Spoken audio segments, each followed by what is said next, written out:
Hello everyone. I thought I'd show one of the major changes in the Phantom Breaker Battlegrounds remake. I kind of feel like it's more of a remaster because it's the same assets. But in any case, if you ever played the old versions of this game, you probably remember the Demon Gate. And then pick a character here.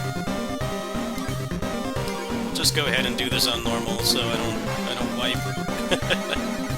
In any case, this used to be a really bad maze for a number of reasons. First is you had to go through multiple areas and break the eggs and stuff, and the summoning stones or whatever. The problem is the tile set doesn't change, so you could literally go around in circles. It was very confusing. The music is awesome. I think this is one of the best tracks in the game right here. But the maze was awful. I can't imagine what the experience was like playing with people who are like not of equal skill level or haven't played the game before, which makes the decision to make this level like that in the first place very strange, because this was like one of the best couch co-op beat-em-ups you could play back when this came out. There was like this, and Castle Crashers were probably the best options. That Castle Crashers was way more pick up and play. This game is pick up and play until you get here, and then the maze just kind of throws everything out the window. So what they did is they made it completely linear, meaning that you just go from point A to point B.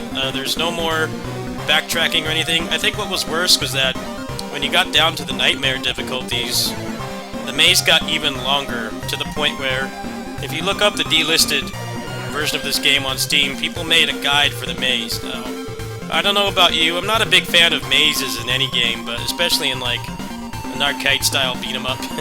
Especially because this game doesn't really have a long runtime. It definitely could pass for an arcade beat-em-up. I could totally see them putting this version on Exa Arcadia. That might have been why they made this change, but personally for me, it makes the replay value so much better. You know, every game has its point where you just don't want to really do a certain part of it, and makes you want to stop playing, but I think in this game it was the worst, because this game was pretty straightforward until the end. I don't know if getting a bunch of complaints about it for 12 plus years this game's been out influenced them to change it, but it's a very welcome change. So I'm just going to run through this really quick. I'll have some more harder difficulty gameplay up later, probably with the overview. But I have to get a bunch of the characters ready first.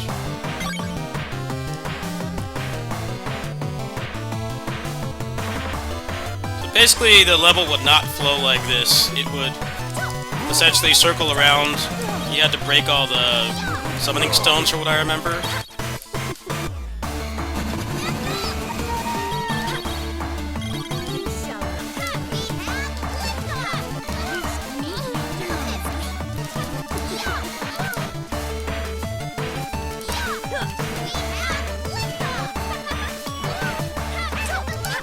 They also added English voices, which I think are a lot less annoying than Japanese ones. I'm not into the whole screaming anime girl aesthetic, but I think the English voices are actually nice. They're actually significantly quieter, too. From what I can tell, I don't have any inside information, but it seems like this is kind of a Capcom test kind of thing, where they want to see if there's still interest in the franchise, and maybe they're building up to a new one. At the same time, I don't know how many like sales numbers they can expect for this, because this remaster really is like Skyrim tier, because we're like The Last of Us, where the previous version of this was called Overdrive. Overdrive was on PS4 and Switch, so recent, last-gen consoles. But they delisted that one and then put this one up, and I don't think the marketing does a very good job of demonstrating that there are a lot of things changed under the hood. They talk a lot about how it's remade in Unreal Engine 5. Honestly, I don't notice a difference. I played every version of this game. If it wasn't for the fact that it had their logo at the beginning when you boot it up, I would not even notice. They definitely should up the marketing a little bit, like, hey, you know, we've made some comprehensive changes to the combat and buffed the characters, redid the level design, like here. I think anybody who has played a previous version of this game, you know, probably bought it on sale for 10 bucks or something, got to this maze and rage quit. I think like that should be the first priority for getting people to buy this game again. I kind of went into this expecting the maze to be unchanged, but as you can see here, it's very straightforward. It's just a normal beat-em-up level now, no crazy gimmicks or anything.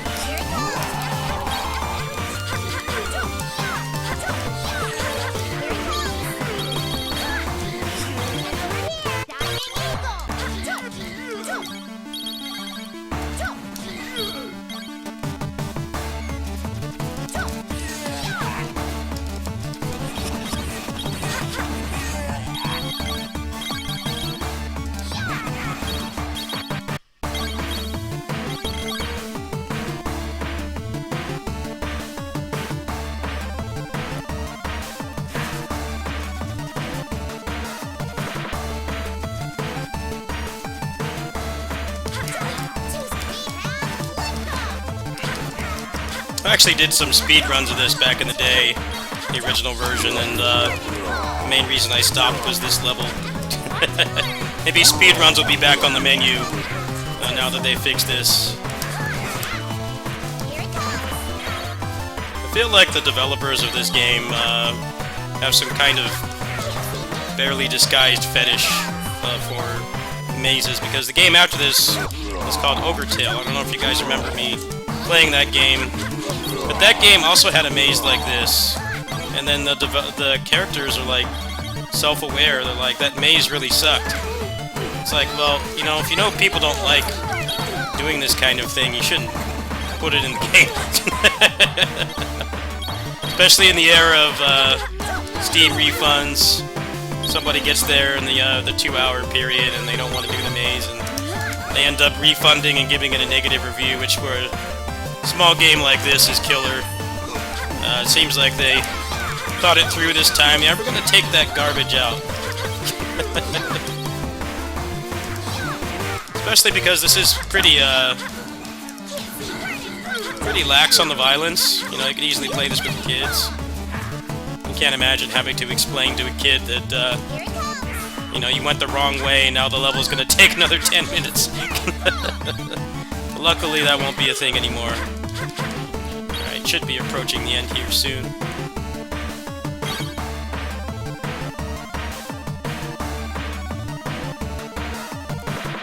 This track is so awesome, too, which made the fact that it was tied to a maze even worse. This game's got a timeless soundtrack. The composer is very talented. They did add a FM synth soundtrack in the Overdrive version. You do have access to that here. There's also a new composition, which is like a remix. I haven't tried that soundtrack yet. I'm pretty attached to this one, to be honest.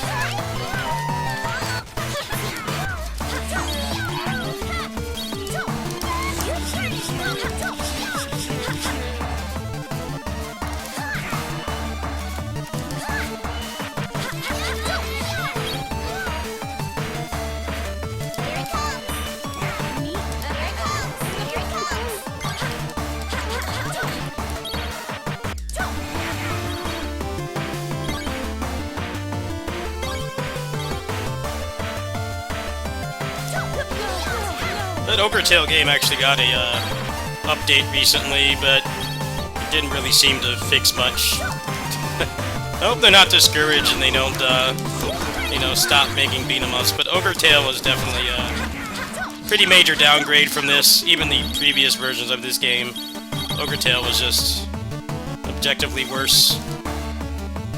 Tried to make some changes, I guess, for the sake of making it stick out, but it didn't work very well.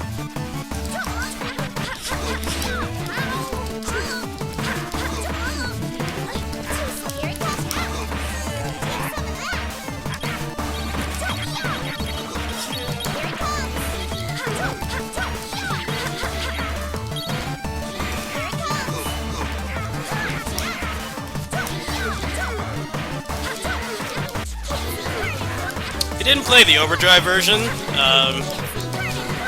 this amount of enemies was not common.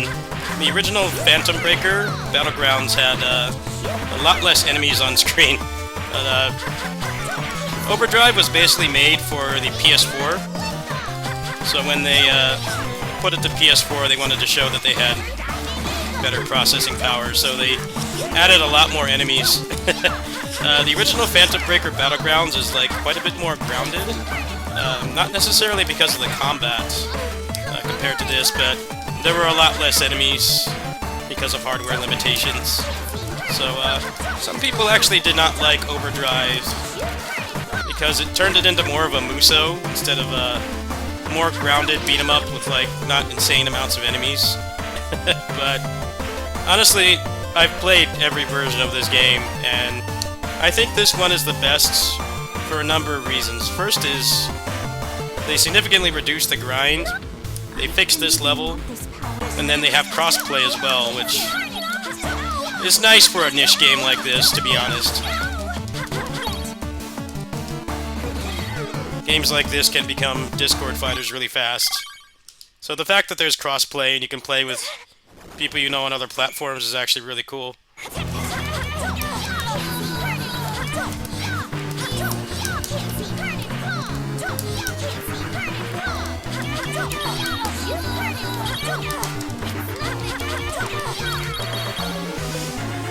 Alright, so that was on normal. I'm decently leveled, so that was a little bit too easy, but that process of going through that level would have been 1,000 times worse without this change. So if you played previous versions of this game and you have PTSD from the maze level, and trust me, while I have real PTSD, I do have more humorous PTSD from that level. Well, and there you go. They fixed like the biggest problem with this game.